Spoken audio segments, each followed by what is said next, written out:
From the Green Room Studios at Bates Nursery in Nashville, Tennessee, it's Gardening Inside Out, a podcast with highlights from our Saturday morning live show, answering all your gardening questions, giving you plant advice for any space in your life. Let's start the show. Hey, y'all, it's Caroline. Hey, y'all, it's Austin. Hi, it's Tyler. Hello. Hello. Hello. Hi. How we doing? I'm great. I'm a Doing little good. sleepy, It is morning time. We But- rarely ever do this in the morning. but we get the morning cold also. We have been lately, and it's been a kind of a wet, kind of not fun cold. Yeah, that's kind of what it is here today. It's not raining, so that's nice. But it's only getting like 46 today. And I forgot my coat. Oh, great. Yeah. Now you can't go outside. So I have to stay inside all day With your houseplants. with my houseplants. It's I was about to toasty in say, there. but luckily I'm in the houseplant greenhouse, so Which is shining up loaded leaves. with poinsettia. Oh my gosh, Christmas cactus, Norfolk Island pine. We've got all of those holiday plants. All the Christmas things. We haven't made a video yet, but we're going to, of a little tabletop arrangement that you can do, that anybody can do. So keep an eye out for that. It's coming. Yeah, we'll probably feature it on a future episode soon too. Yeah. And good. Caroline made a poinsettia care reel that went out I on did. the Gardening Inside Out Instagram page. So be sure to tune into that if you are interested in what they like. They're pretty easy to care for. I think most people overwater them. Always. And then they come in those little foil wraps that hold water because there's no holes. And so they water them, water sits in there, and they just rot. That's a good point. And they die fast. I worked at a place where we would put poinsettias out, and the owner's mom didn't tell anyone, but she was watering them every single day. And they were in the foil wraps, and they died in a matter of like 5 days because they were staying so wet. And we've talked about this on a previous show, I guess, but talking about how a poinsettia looks the same whenever it's wet and whenever it's dry. So what we do is we literally just pick them up. If you can pick them up and they're super light, there's no water in there, obviously. You pick them up and they're real heavy, you've overdone it. You've done it now. You've done it. And they usually don't even come back from that. From if they get too overwatering, soaked, no. they're not back. They're dead. Yuck. They're dead. But if you let them sit dry for too long, they will lose their lower leaves, which is a look. It's not a bad look, but if you want a full kind of bushy poinsettia, you got to find that happy medium for watering, If you do lose some of those lower leaves, you can make it look like a tree. which you did to one. I did. I've done that to many in my day. I love a little small poinsettia tree where you see the stems. They get woody. But you had that chonky little bonsai. I did have that for years, yeah. It was cool. Back in the day, I used to grow a lot of poinsettias, so I'd play with them. You know how it is, Caroline. You bring them in, and in transit, you're always going to get some breakage. There's always some side limbs that always flop off. And if you have one that does that too much, then you may as well just take the rest and make it a little tree. Yep. That's my thought. And they're easy to prop. So if your poinsettia breaks off, just take off those lower leaves, stick it in some water, give you a cute little look, and it'll root. You'll have more plants. It's true. Tyler, you look like you have something to say. I'm absorbing so much, and I'm trying to keep up. I've never tried to overwinter a poinsettia, nor have I really owned one. You've never owned one? No, I've just tried to keep my own houseplants alive over the winter. Sometimes that is enough. And thinking about my greenhouse and how I keep it at the lowest temperature is 55 that I keep it. So, but no supplemental light. So I'm just wondering. It would be okay. They're good with indirect light. I mean, ideally, it would be in like 65 degrees, but 55 would be fine. Crank the heater Yeah, up. 55 does not hurt a poinsettia. Not at all. Yeah. That's why I'm trying to keep everything nice and happy. And then put it outside when it gets warm. Buy you a poinsettia today. And But then- everyone but then I'd listening, have to go buy and you a force it. poinsettia today as well. Wouldn't I have to go put it in the closet and force it next year Well, next year you would, yeah. to To get change it color? to change colors. Yeah. Well, that'd be a fun experiment. It Yeah. is. Just Experimenting with plants is the best. That's how you learn. I finally got around to what I wanted to say. Go ahead. Soil percolation. So we saved some green onions, from the grocery store. Put them in water first. You can because when you chop them, you can take the rooty bulb part at the bottom, put them in water, and they'll keep growing. But my partner was like, let's put them in some soil. So she got a clear glass put the soil in, put them in, and they're doing fine. But because it has no draining holes, you got to kind of watch how much water goes in. And so when I water it now, I'm obsessed with seeing how the water absorbs into the soil and seeing it go from very dry to very wet and saturated. And one thing I noticed is my first saturation kind of soaked in a little bit, but there were still spots where the soil was still dry and there's no penetration of moisture at all. And I was like, oh no, I've got to water it again. And I did. And finally I had to walk away because it would probably take like 30 minutes or something for it to fully absorb into it, but it was fully re-moistened again. And so that's just important to note for any container. When I think about those poinsettias with no drain holes, they're flooding, they're drowning. But if they get super dry, conversely, you need really a good soak. bit of water in there. Yeah, you do. But most of the time, poinsettias are in like straight peat moss, which as soon, like it'll dry out really fast. It seems like it'll sit wet. Then all of a sudden it's dry, but they actually re-moisture up really quickly. Probably because of the nature of the peat moss, right? Yes, Exactly. that's exactly right. And it's a cool experiment to do that, like to see water percolation and to see roots, and I've often thought about this, like why don't nurserymen use clear containers, to see what you're looking at, to see roots, for a retail environment. I think it'd be cool for other people to see that too. Well, the reason you don't see clear containers Their is roots because don't like it. well, if sunlight penetrates into the clear, the algae buildup is huge. So that's why black containers are used, because it shuts out the light, and then the roots will stay more clean. Because I've used clear containers and tried to grow stuff in them, and they just get green algae yuck. That's Green algae yuck. So there may Sounds pretty be bad. an exception during winter right now because there's not enough sunlight to encourage and warmth to encourage that algal growth. I think so. Okay. Well, Well, but it's good fun. to We know. actually almost did a video on that at one point. I had that idea in my head. I don't even know if I told y'all, but I was thinking about you doing didn't. 2 different plants in clear containers and then watering them in different ways to see how they saturate, or see like different soils take it up quicker or slower or whatever. Well, it's We're gonna have to fascinating. do that It's now. like an ant farm, but more humane. Yeah, Oh, a little God. bit slower moving, Yeah. but it is fun to see watch how it. to watch the roots grow. Yeah. Yes. So anyway, steering back towards the show, we are still kind of getting into winter pruning talk, when to cut back certain perennials and hydrangea. Always. Yeah. And I mean, if you have questions about that, keep them coming, because we'll gladly talk about when exactly to prune things. We mentioned that limelights, you probably want to prune those up in February or March.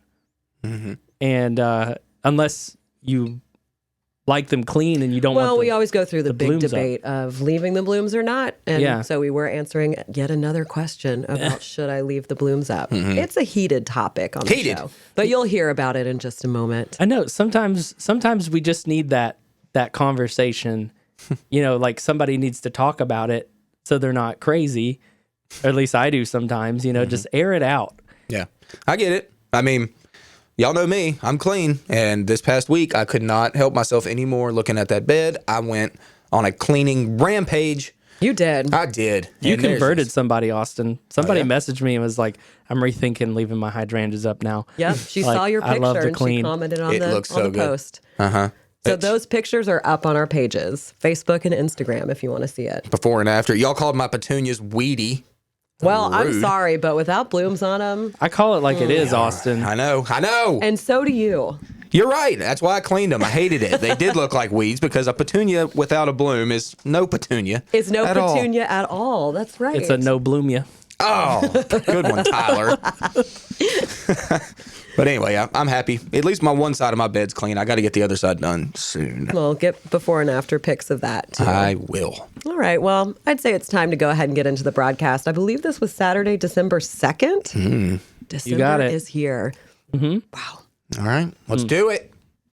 And we're going to get into questions that you have about plants and landscape and gardening situations in your life. But before we get into that, let's see what's on your mind, guys. Do you have anything in particular that that you need to bring forth before we get into the questions? Hey, I bought my boxwoods. Oh, I bought them. How many It did you doesn't buy? mean I planted them. Well, I bought 12, and Caroline told me to buy 13, and she was right. I messed up. I thought I needed just 12 and ended up being 13. So I got one set aside for me. I got to buy today. You better get it before somebody takes it. I know. And then you don't have enough to fill all those holes. That won't happen. I've got it hidden. Ooh. All right, let's talk about some questions that people might have about their landscape. Yeah, plants. we've got a really great one that might start a discussion that we had a couple weeks ago. So one of our viewers is asking, should we cut dead blooms off hydrangeas? Great question How for this perfect. morning. So we all know how Austin feels about them. If you hate it, cut it. If you love it, leave it. I leave it. Love it or leave it. I'm a leave it kind of guy. Okay. I like the persistent look of the flowers as they go into the winter season. I think it's a really nice look, particularly if you have trimmed them properly and allowed them.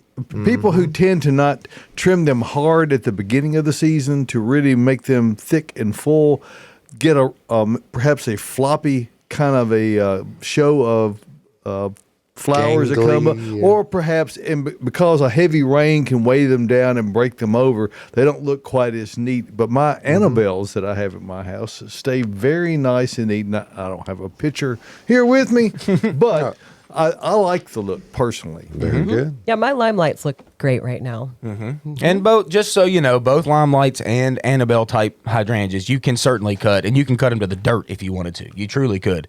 They bloom off new wood, so it's not going to hurt them to cut them. But yeah, that's just what we're talking about. If you like them, leave them. If you like them, leave them. I give mine a cut back like late winter. I will eventually cut them. I'm just not ready to right now. And that's when I cut mine, late February, early March, before any signs of new growth. And as Austin just said, you can cut them to the dirt. And there's no reason to not cut them severe. There really is where they are at their best when they are cut severe and make all those basal shoots come up and All really happy give you, and it just really makes them full. I have 10 Annabelles planted in a triangle formation that really makes this wonderful presentation of them. So Yeah, I like to get the hydrangea stick. Like I cut mine like 2 foot off the ground pretty Yours much. are small. Yeah, I take them pretty far. I know some people that literally cannot stand the sticks over the wintertime, so they just cut them to the dirt. I like to leave about 2 foot up so I get new growth from the sticks, but then also sucker sprouts from the ground. And I think that it makes just a fuller shrub next summer. I'm glad you leave your grasses up. I do leave the grasses up. They look good. They do That's look great. Northwind. It'd be That's really the best sick. grass on It the is. market. Mine is huge. They're great. They are great. So speaking of grasses, we got a grass question. Y'all have Okay. talked about when to cut back grasses, but how close to the ground do I need to cut? I like this question. It's a good question because I don't like to go, and this is just a personal thing. And honestly, it does not matter, really. You could go as tight to the dirt as you wanted to, honestly, with a lot of different grasses. I mean, it's not that big of a deal to do that. I typically recommend like a roughly like shin height.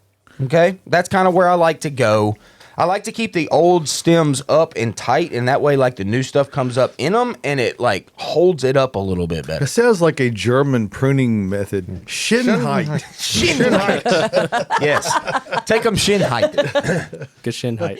I don't cut my grass until I see new grass sprouts from the bottom of the plant. And okay? I'm in total agreement with that. The part of the problem with grasses, and it can be, I have seen it be a problem at times on hydrangeas, things that have hollow stems. If you have a really wet, rainy winter season, water can get trapped in those stems and it can actually rot them out. Now, there's nothing that would make it seem as though that's going to be the case this year. Being in an El Nino year, we're supposed to be drier, which we have been. You know what's funny is I went in when I did prune my hydrangeas this past week. I noticed like that. You know, whenever you start pruning something, you realize how many more stems there actually are in there. Like it's a whole process. You know, I was hand pruning There's these 200 hydrangeas. stems in there. I mean, It's so many, and then some of them that were in there, you don't even notice during the growing season that were hollow. I mean, they were. So like, there's no point in keeping those. You can feel them. You can just tell there's no life to that stem. The question is are you going to take the time to prune those out? And I did. Oh, well. Got hands and knees out there. I even got myself a cushion. I got my cushion for my knees because that pea gravel that I've got is really hard on the knees, y'all. But I was hands and knees pruning those hydrangeas, and like I said, it doesn't get better with age. I know. I will Trust me. share that I with know. We actually purchased one of the Kneeling foldable pads? Kneeling pads that you they- can flip they- over and use it as a seat as well. Oh Yeah. yeah, oh yeah, babe. They're they nice to help. have. Yeah, They they're help. nice to have. And Austin has a video of him cutting back his Incredibles from last year on the Bates Nursery YouTube page. Yes, we also have a video If of you're me curious and, about that process. Yeah, Carrie and Caroline and Tyler came to my house last year on the same day, actually, when I pruned those, and we pruned Northwind switchgrass. And I think that's on the Gardening Inside Out page. It's also on YouTube, yeah, and that was probably the easiest video we've ever done. Caroline Yeah. just held the tops, I chopped the grass, and she threw it in my yard Blew somewhere. away. It's very satisfying. It was. It was satisfying. And then Well- you know what Austin did? Leaf blew immediately after because he couldn't stand it. Can't stand I it. would have just. Well, left you it. just threw the stuff into the air. What else was I Like, supposed to do? You were moving fast with choppers at me. neatly so take it to fast. the woods, please? Each time you had like six Yeah. to cut. Uh-huh. Look, I cut every single So you're going to hydrangea. cut one. I was going to take it to the woods. I was going to come back. Yeah. That video would have been too long. No, it would have been fine. You saved I me did some that with my editing. in my hydrangeas. Look, I pruned one neatly, put it in a pile, took that pile to the woods and threw it. It's And not then how cut I it and work. reprint. Look at this Not Mr. how I Clean work. here. Yeah. Santa make a Claus pile. needs to bring Austin a wheelbarrow for You know Christmas. what? A little single wheel can do wonders. And speaking of Austin and Santa, we got a really fun question in. Uh-oh. What plants are on Austin's Santa list this year? I think he's already got them. I wish you had asked last week, and I would have said, "Buy me more boxwoods," because I Justin had to buy Brower 'em. Boxwoods. That was expensive. But worth it. Other than that, I'm a sucker for any kind of deciduous flowering tree. Okay, I will take any of them, y'all. Santa me up some trees. So I'll if you take any tree. if you had to come up with one you a type, Zelkova. one favorite that you do not have in your yard of a deciduous flowering tree, what would that be, Austin? You know, I talked to a friend of mine yesterday, Jonah. Jonah, you were out here yesterday. You know, you bought something good. He knows. It's a Styrax. I want a Styrax. I don't have a Styrax in my yard. You No. talk so much about it, and you I had don't have one. one. I had one in my old house. I left Oh. it. I left her behind Oh, man. for a new. Was that in the contract? Is that No. T-Rex's cousin or what? No, Not Styrax is a Styrex. Japanese snowbell. They're is gorgeous. a common name. Okay? I had one and mine died. And my boy Jonah yesterday, Jonah Price, shout out. He shops with us a lot. Love him. He loves us. He bought a weeping Styrax yesterday called Marley's Pink. Marley's my daughter's name. You need one. And I don't have one. Marley, I'm sorry. I failed you. Oh, no. I need a weeping Sad today. I need a weeping Marley's Pink Styrax in my yard. Sounds like you've already started weeping. I'm about to. Whining anyway. feelings. I am whining. You're right. Well, now we know what's on your list. Dramatic. So if somebody wants to get Austin a Christmas present, Well, there it is. Lee asked. So Lee, come on. I saw you yesterday out here. You were talking to Caroline. Are you jealous? Kind of. He didn't even say hi to me. Gardening Inside Out is brought to you by Earth Mix Garden Products, creating regionally sourced high-quality soil blends and amendments for the sustainable-minded gardener. Fall and winter are great times to plant in the Southeast, and Earth Mix can help you with Landscape Soil Conditioner. Mix Landscape with your native soil to feed all winter long. Added mycorrhizal fungi help your plants get established faster and increase hardiness through the year ahead. Visit earthmix.net for more information and retailers near you. Remember, success begins at the ground level when you use Earth Mix Garden Products. Okay. We got a question on the YouTube page from Beth, and she wants to know what's the easiest technique to use to plant daffodils for naturalizing? All right, Thanks. No. jump on it, Austin. Well, daffodils are pretty easy to plant, Yeah. really. It's just a bulb. You put them about, I don't know, about 4 inches, probably below the soil. They do make little bulb planters that we sell them actually here, where you like stick this deal down in the earth and twist it. I think Show she and just tell, wants to let Austin. them grow. I don't know if we're picking, if you drive out into Bedford County in the springtime and Rutherford County, she says naturalizing. I think she's probably wanting to look for that farm look. Yeah, and the way to achieve that is just to dot them in, somewhat spaced out apart from each other, because as you know, daffodils, they clump and form new ones every single year or whatever.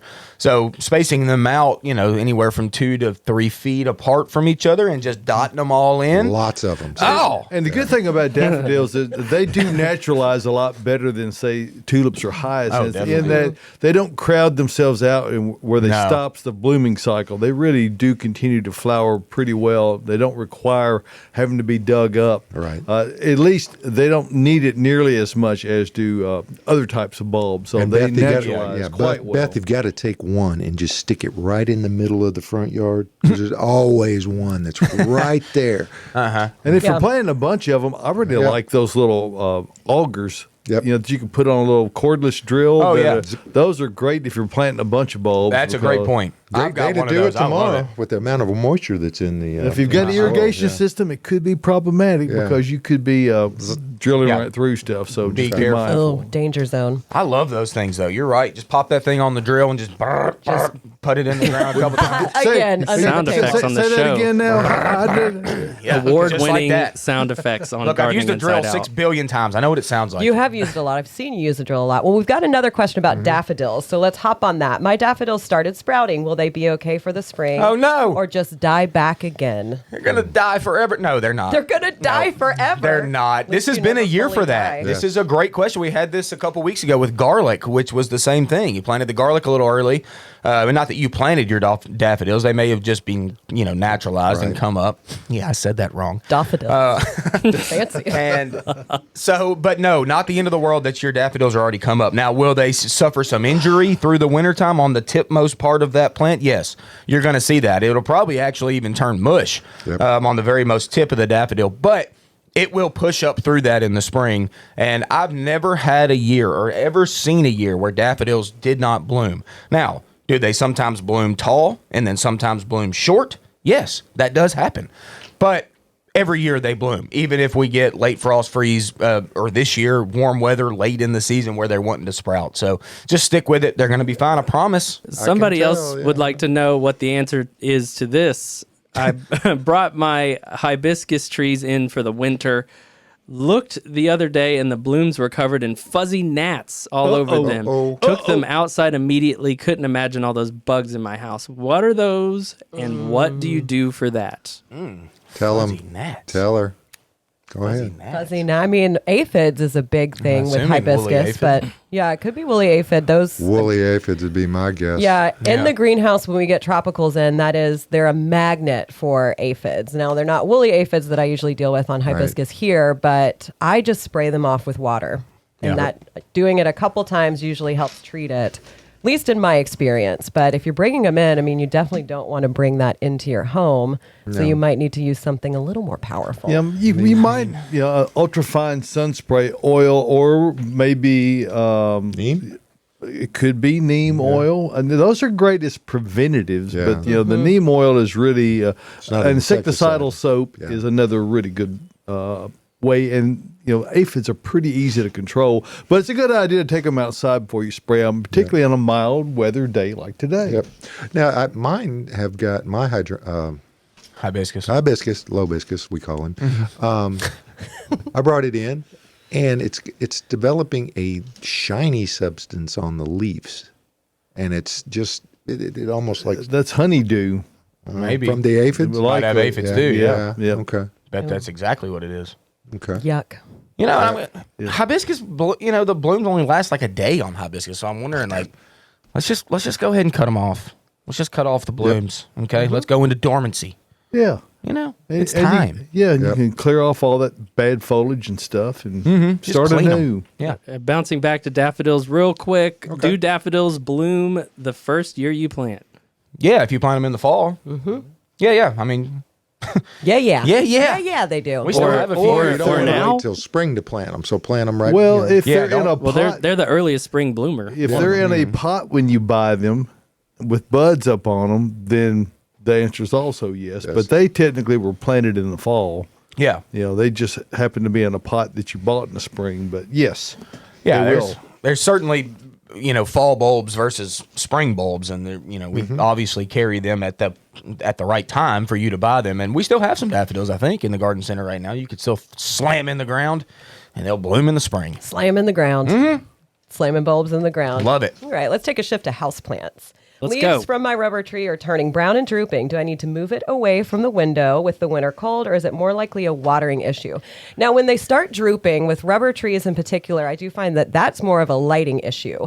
Those leaves will turn down towards the floor if it's not getting enough light. If it's getting plenty of light, the leaves kind of grow up and in the more light it gets. So that could be your issue if you brought it in from outside and it's not getting as much light. It will acclimate. Now, it also could be a watering issue if those leaves are drooping.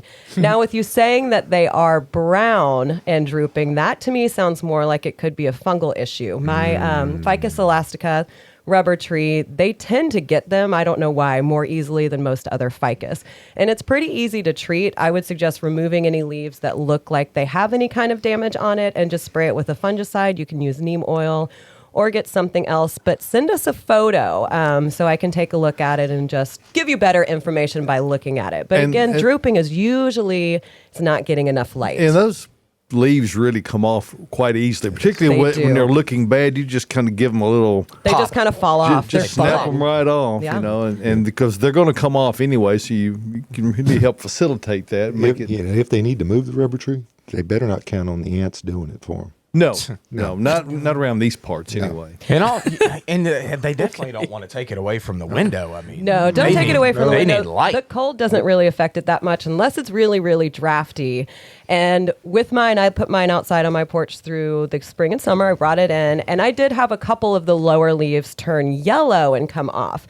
So if it's more of a yellow color, this is going to be pretty natural as it acclimates to being in your house. And again, if it's not getting as much sunlight as it was outside. But if it's leaves in the middle or leaves up top, newer growth, then that's probably a watering or fungal issue that usually comes from watering and watering the leaves. So you might need to adjust your watering just a little bit. It's since always that's water. inside. It's always water. Yeah, it is most of the time water. 99. Those plants do not like to have their leaves wet. I will tell you, people are always like, should I mist it? Absolutely not. Mist ferns, a couple other types of plants, but misting leaves on houseplants leads to a lot of issues. So they don't love it. They like a humidifier. I'm just going to keep going, but not misting. Okay, let's get to a second question. This one has got me a little perplexed. My prickly pear cactus lost all of its spikes and didn't bloom this year. Can it be saved, and how? Now, losing its spikes sounds a little odd. Really? Losing its spikes. Losing its spikes. So its spines, you know, the pokey little things that come out of the prickly pear. I've never seen one just drop its spikes without it dying. So if it's lost its spikes, it could be that something rubbed against it and brought all those out, because they will. That's how they keep themselves safe in nature. Those spikes will come off, like if you grab it, they will come off in your hand. So I would say if that prickly pear is still green and upright, it's fine. They're actually really hard to kill unless you overwater it. Now, with it not blooming year to year, sometimes that happens, especially if it's not getting plenty of sunlight. They just won't bloom. I've had my prickly pear in my yard not bloom, and the prickly pear that I have in pots doesn't bloom every year. So if it's in pots, that's nothing to worry about. If it's in the yard, it might be an issue. But again, if that prickly pear is still green and still standing upright and is firm to the touch, if you grab those pads and like squeeze them and it's firm, then They don't it's have any fine. thorns on them, so you might as well go Yeah, give it a then you try. can squeeze away. But that is a little bit strange that the spines fell off. I have never had that happen, and I've never heard of that before. Maybe they've got a big dog that kind of uses them as a That's a scratching. scratching post. Yeah, I have seen Pain station. I have seen videos of dogs moving through like hollies and things with thorns on them, and slowly and let them scratch. Oh, yeah, them. man. I don't know, but those just get off it. Well, I guess if you've got a lot of fur, then it's not going to stick into your skin too much. I don't know. But yeah, I would say the spines, the thorns, the whatever you want to call them, something probably rubbed against it and brought it off. So, but if you're still like, I don't know about that, send us a picture. gardeninginsideout@gmail.com. If you want to email a photo, you can send it to us through Facebook or Instagram. It's a great We way can to take a send look. questions in general, too. Yeah. Throughout the week, you can always just send them. Yeah. Let's talk about rhododendron. These are tricky here. I've had 6 and I have 2 left. Can you talk about growing rhododendron in central Tennessee? We can, but we're not going to. But we won't. It's too taboo. That's Lee again. Hey, Lee. It is Lee again. You want some rhododendron, huh? It's not that bad. It's just that It's hit or miss, I find. It's hit or miss. Rhododendron does not want wet feet, okay? First, Ever. ever. They do not want a wet spot, so avoid that. But they don't want to be dry for extended periods either. Exactly. They're a Therein picky, lies the problem. Yeah, they're a picky little plant sometimes. But if you find the right spot with well-drained soil, okay, not a heavy clay environment, you don't want that. We don't want soil compaction at all. They need really loose, well-drained, loamy, perfect soil. So give them the perfect environment, Smoky and they'll be Mountains. fine. Yeah, I was about to say, are you talking about the mountainous, limestony, sandy environment of the Smoky Mountains? Yes, exactly. With And that's why perfect people acidity for from them. all over the world come to see the rhododendrons in bloom in the Smoky Mountains. I mean, that's why they do that. They're gorgeous. The other thing is getting them the right light conditions. Yes. Eastern exposure is by far the preferred when they get enough light there in order to be able to set a bud in bloom without getting scorched in the hot afternoon from a south or western exposure. little bit of an understory kind of a situation. That helps Yeah, a lot. That's where mine are that are doing well. Another thing that, with relation to the soil preparation, is don't be afraid. It's very unadvised with most plants, but with rhododendron, elevate them a little bit high. Yes. Have that root ball, maybe a third of the way up out of the ground, and let that well drained soil that you have mixed be out around it. Let it be mounded up a bit. Anything you can do to ensure the fact that it achieves both things, has great drainage, yet holds on to moisture. Yes, which is, definitely. And It's and tricky. And right when you plant it, be patient with rhododendron, y'all. That's azalea as well. You They gotta know be when you're patient. impatient. They know it. They do. They feel it. And you know what? They only crack leaves in the spring. Like they send out one flush, and that's all you get, okay, for the whole season. So they're a slow growing shrub, but the prettiest evergreen flowering plant on the planet, I think. Absolutely. Evergreen, shade loving, beautiful flowers. It's worth it to grow rhododendron, but you got to be patient. I'll give you an example of where I saw one successfully living for several years. My girlfriend's mother's house. It was basically near the front entry, but there was a wall that was actually blocking sun from the east, but then there was a line of trees from the west. So it'd mostly get kind of midday sun. And then it was also completely shaded by the house to the south. So it was almost north facing with midday sun, dappled through a tree canopy. It seemed to grow pretty well there, and the soil stayed evenly moist. And the downside to a rhododendron finding a happy place, they'll get huge. They take over. I mean, They call them slow. hails. But yes, they will. They get giant. My mom's had one that she planted in the late 90s. Actually, my brother planted it, and it is like 6-7 foot tall now, and like 5-6 foot wide, and it's actually in full sun. So I don't know how she does it. She's great with plants. Shout out to Wild. Gant. Oh, I've actually seen them in full sun too. It's just gorgeous, it and just when it's in depends. bloom, it's just wow. They're stunning. Additional support for Gardening Inside Out is brought to you by Bates Nursery and Garden Center, a third-generation nursery located in Nashville, Tennessee, and 20-time recipient for Nashville's Best Garden Center, offering the widest selection of new arrivals for fall, like specimen conifers, Japanese maples, and pansies in nearly every color. Open year-round, minutes from the heart of Nashville in beautiful Whites Creek, Tennessee. Browse their selection online anytime at batesnursery.com. Bates Nursery and Garden Center, beautifying Nashville since 1932. Joan Dotson on the Facebook page. Hey, Austin, I planted all those gold junipers you recommended. They look awesome, love them. And the green tower boxwoods, never knew they existed, really catch the eye in the landscape. It really is worth the trip to Bates Nursery from the borough. Appreciated the shout out to you and gave me on the show. Well, And- thank you, Joe. Very, And very they kind of you. enjoyed meeting Caroline and Tyler as well. Oh, it was wonderful meeting you. That was Yeah. a fun visit. All right. Is it okay to cut back my butterfly bush? If so, when? I know I had one that got real leggy, and I got mad at it a couple weeks ago, and I just cut it. So did I. Mad. Really leggy. Yeah, butterfly bushes has a way of doing that, getting kind of late. Now, there's a number of new dwarf cultivars out there that are pretty good. Pugster Blue is a really good cultivar that I've talked to growers about it. We talked about this on the show a number of weeks back. I had to buy one for somebody. Oh yeah, that's Hope right. you're listening. Yeah, they Hope came it's right doing out. well.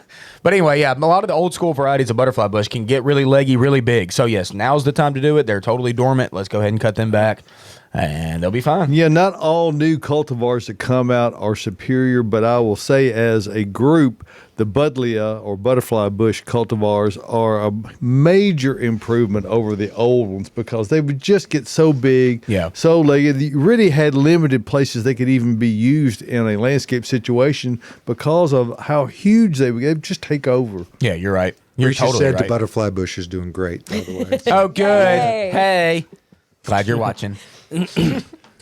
What is there something to be said about the branches or the wood like dying if you prune them at the wrong time? Because I had a giant one when I bought my house, like 7 or 8 feet tall, and I pruned some of the branches, and then they eventually just started dying, and then eventually the whole plant died. Okay. Oh, so sad. I don't think sad. that was on you, Tyler. I'm giving you a break on this one. You think that was age? I think age and also just randomness with butterfly bush. I've been doing this for a long time, and I swear it's just like some people will say, yeah, I've had this butterfly bush for like 6 years, and then this year it just died. Boom. And then another person will say, it just died. I don't know why. It just never came back. And like butterfly bush does that for some weird reason. I don't know how to explain it. Some people will claim that's a nursery seller or a garden center conspiracy thing. Yeah. Where they sell you They got plants a that shelf have, life. that have a 7-year timer on them. And Yeah, that's not the case. And Tyler, No. yeah, I don't have a great answer for you besides sometimes they just don't wake up in the spring. Okay? They just Oh. don't. Just don't wake up. sorry. That's pretty sad. I thought it was my somewhat aggressive and ill-timed pruning, but No, I don't think it was. thanks for the mercy. It Austin. wasn't you. A rare. It bit was of mercy. nature. Okay, when is the ideal time to add compost to an existing raised bed before spring planting? Tell them, Josh. 3:30 today would be absolutely 3:30, perfect. yeah. and that answer means, of course, anytime. Yes. Yes. It's never a bad time to add organic material. Nope. Never. It's always great. Just add it on in. What kind would you use? I like the Supernatural, the Earth Mix Supernatural. I the use only that thing I would use. all the time. Yeah. I love it, and so do my plants. I've actually used it to top dress houseplants and just see what happens, and they responded really well to it. What about, is it too late to plant pansies? Almost, because we're about out. We do have some left, though. We do have some, yeah. We actually probably have more than any other place around town, I would say, at the moment. But we're getting to where we're selling, y'all. I mean, we still have landscapers coming in wanting to put in pansies. It's certainly not too late to plant pansies. Now, they're not going to grow hardly at all anymore. I say that. I mean, this next week, we've kind of got some warmer temps. Like, they might push some leaves a little bit, but planting them this late means they're just going to, when you plant them, they're probably going to look like that until spring. Now, once spring comes around and they start to bust, they'll send new leaves and new They'll flowers. explode in the They will spring. explode. So, yeah, I mean, if you can find pansies, like I said, you can find them with us. If you do, or if you don't, you won't. A lot have of 'em. places a lot of the bigger places that have colors on the boxes that they're at, they're moving in cut Christmas trees into the garden centers and taking up some of that space. So you got to and of course, and one of the things that, and we'll touch on this briefly, we did somewhat last Yes. week. We don't sell live trees, and the terminology between a live and a living tree is often confusing Yes. to people. A living tree is a tree that you plant or you buy with the intention to plant and grow on. Right. After Christmas, whereas a live tree is one that's simply been cut. And you could plant it, but you won't have success. No. Now, you need to have Great fishing tractor if you throw them in the lake. You though, need so. to be mindful of some things. And if you, I didn't mention my newsletter this week. I did talk about that a bit of the things you need to do. And we'll talk about this more as we go through the season. Number one, you can't have a living tree in the house for very long. Nope. Cannot stand the heat. It does not want you. You've heard us talk about things breaking dormancy. You don't want that to happen on a living Christmas tree because when you put it back out after Christmas, it's almost certainly going to be cold. Yep. And to go from 70 degrees to 20 degrees is too much. So You need to be able to only keep it in the house a week to 10 days at most. Keep the temperature turned down in that room. Close the vents off. Close the doors off. Water with ice. Yes. Or decorate it right now on the patio or the deck area outside the window so you can enjoy it for the entire season. So there's that method. Or just plant it in the ground and decorate it. Yep. So there's that. Yeah, I buy a new tree every year for Christmas, and then I plant it in the ground. I'm going to get a picture of my weeping cypress that I planted last year. Is it different every year? It's different every year. Well, I used to decorate my big cactus that are in my house, and then I decided this is a way to get more plants in the ground. So it's an excuse for me to buy something Santa that's a Claus little got pricier. stuck, I guess, when he was walking, putting the presents underneath the cactus, though, didn't he? Yeah, he got kind of mad one What year. I a didn't better get day to anything. buy your tree than today. Hey, folks, music means it's time to get out of here. Yeah, but- thanks for tuning in. Yeah, we thank you for participating with us every Saturday morning at 8 o'clock. Yeah. Here in Or whatever time it Yeah, is whenever right you now want. when you're Yeah. watching this after the fact. Right, like, share, tell everybody about the page and the show, and get us out here because we enjoy doing it. It's a pleasure for all of us. So we hope that we do a good job for you as well. And hey, come out to the Bates. They got a sale going on trees and other stuff. So it is worth the drive from anywhere to get out here. By the way, be safe out there. It's a little wet. Slow down. Okay. A little bit. We'll see you next week right here from the Green Room Studios at Bates Nursery and Garden Center.